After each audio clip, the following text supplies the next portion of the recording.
Strategy founder Michael Lee. How do you, Michael Lee, encourage people to stay invested, to try to make money despite some of the negativity and the headlines that we keep hearing about? Great question. So I think for middle to lower income Americans, this has been a horrible time. Okay. However, if you're a company that is involved in cloud computing, this has never been better. So the idea is that with investments, we'll look for where the growth is. And so one of my favorite names, Palantir, just reported the other day with spectacular earnings and growth as it pertains to artificial intelligence. And so this next technological wave is here for productivity, for efficiency, and it's in the form of artificial intelligence. I would say that AI, when bring it out, it sounds a little bit esoteric. And the way that normal people can think about it, it's just data analytics. It's just pulling together all sorts of different pieces of information at a lightning speed in a way that you can digest it and make decisions or set up a computer to help you make those decisions faster.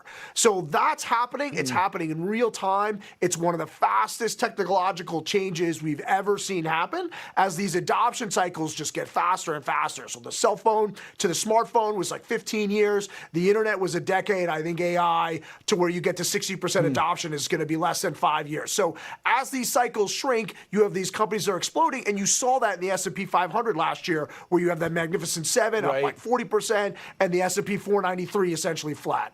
Mike, can I ask you about the New York Community Bank situation? So these guys were one of the rescuers last year when the regional banks went down. Now they're having, you could call them similar problems, not a depositor run, but a lot of commercial real estate exposure. Most people say, look, don't get nervous about another regional banking crisis, but you seem to be warning on this. What are your thoughts? So look, what happened with the banks last year was those were runs on the banks. So without depositors, you cannot have a bank.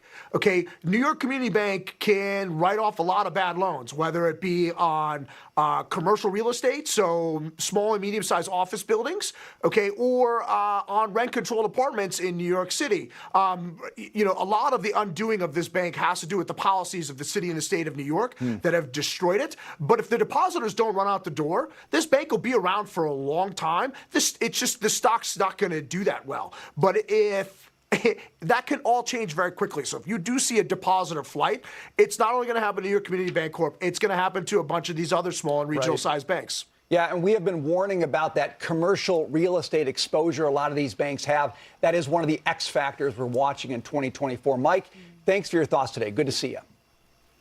Thanks, Brian. All right, let's take